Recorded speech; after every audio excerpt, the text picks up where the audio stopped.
Berdasarkan peta sebaran titik panas atau hotspot yang dirilis oleh BMKG pada tanggal 6 Agustus 2025, masih terdeteksi sejumlah hotspot dengan tingkat kepercayaan tinggi di beberapa wilayah di Indonesia. Titik panas tersebut tersebar di wilayah Kalimantan sebanyak 13 titik dan di Sulawesi sebanyak 3 titik. Hal ini mengindikasikan masih adanya potensi kebakaran hutan dan lahan, meskipun sebagian wilayah telah mengalami peningkatan curah hujan. Di sisi lain, BMKG juga mencatat kejadian hujan dengan intensitas lebat hingga ekstrim di sejumlah wilayah.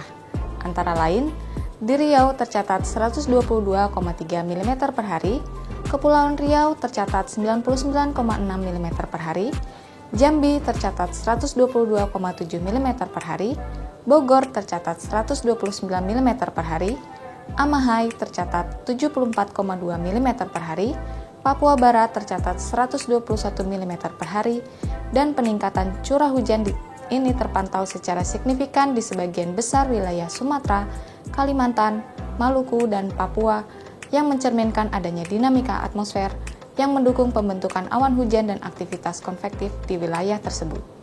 Dinamika atmosfer yang terjadi tersebut dipengaruhi oleh beberapa faktor yang berskala regional hingga global, termasuk aktivitas Madden-Julian Oscillation atau MJO secara spasial, gelombang tropis seperti gelombang Kelvin, mixed Rossby gravity, dan low frequency.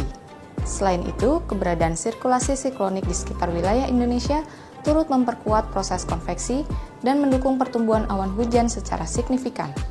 Kombinasi dari berbagai dinamika atmosfer ini berkontribusi terhadap peningkatan curah hujan di beberapa wilayah dalam beberapa hari terakhir.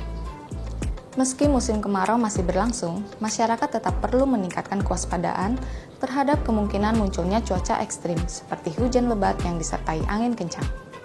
Sobat BMKG, pada episode kali ini kami akan membahas terkait meski musim kemarau tetaplah waspada adanya peningkatan potensi hujan. Bersama saya Henokvita, berikut kita simak informasi selengkapnya. Sobat BMKG, analisis terkini terhadap kondisi atmosfer mengindikasikan bahwa dalam sepekan ke depan, beberapa tempat di wilayah Indonesia berpotensi mengalami peningkatan aktivitas pembentukan awan hujan. Situasi ini merupakan pengaruh dari kombinasi berbagai faktor skala global hingga lokal yang menyebabkan kondisi atmosfer cukup labil untuk membentuk awan konvektif dan menghasilkan hujan dengan berbagai intensitas. Kondisi iklim global terkini menunjukkan bahwa indeks dipole mode dengan nilai minus 0,6 turut berkontribusi terhadap peningkatan suplai uap air di wilayah Samudra Hindia bagian barat Sumatera. Selain itu, fenomena Madden-Julian Oscillation atau MJO secara spasial diperkirakan akan aktif dalam sepekan ke depan dan berpengaruh terhadap peningkatan potensi pembentukan awan hujan, khususnya di sebagian besar wilayah Indonesia bagian barat dan tengah. Fenomena atmosfer lainnya yang turut mendukung aktivitas konvektif adalah kombinasi gelombang tropis yaitu gelombang Kelvin dan equatorial Rossby yang terpantau aktif di wilayah Samudra Hindia Barat Aceh pada periode yang sama. Selain itu, sirkulasi siklonik yang teridentifikasi di Samudra Hindia Barat Bengkulu dan di wilayah pesisir barat Kalimantan Barat yang membentuk area perlambatan angin atau zona konvergensi memanjang dari Samudra Hindia Barat daya Bengkulu, Laut Natuna hingga Kalimantan Barat bagian barat. Berdasarkan kondisi dinamika atmosfer yang sedang berlangsung, masyarakat dihimbau untuk tetap waspada dan responsif terhadap potensi kejadian cuaca signifikan. Suhu udara yang relatif kering dan hangat saat ini berpotensi memicu kebakaran hutan dan lahan, sehingga masih perlu menjadi perhatian. Di sisi lain, terdapat potensi hujan dengan intensitas sedang hingga lebat di sejumlah wilayah yang disertai kemungkinan angin kencang serta gelombang laut tinggi. Cuaca di Indonesia selama periode 8 hingga 10 Agustus 2025 umumnya didominasi oleh kondisi berawan hingga hujan ringan. Perlu diwaspadai adanya peningkatan hujan dengan intensitas sedang yang terjadi di sebagian besar Sumatera, sebagian besar Jawa, Nusa Tenggara Timur, sebagian besar Kalimantan, sebagian besar Sulawesi, dan sebagian besar Papua.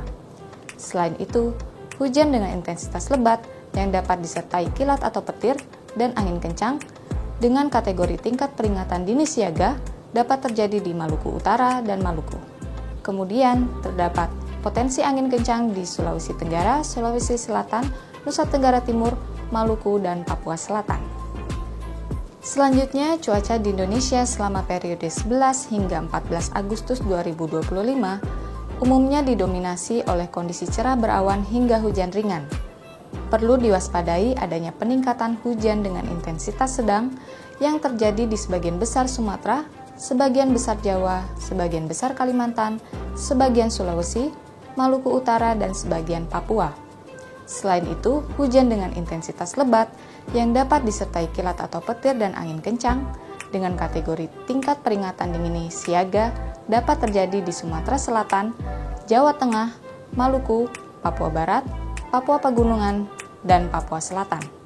Kemudian, terdapat potensi angin kencang di Sulawesi Selatan, Nusa Tenggara Timur, Nusa Tenggara Barat, dan Papua Selatan.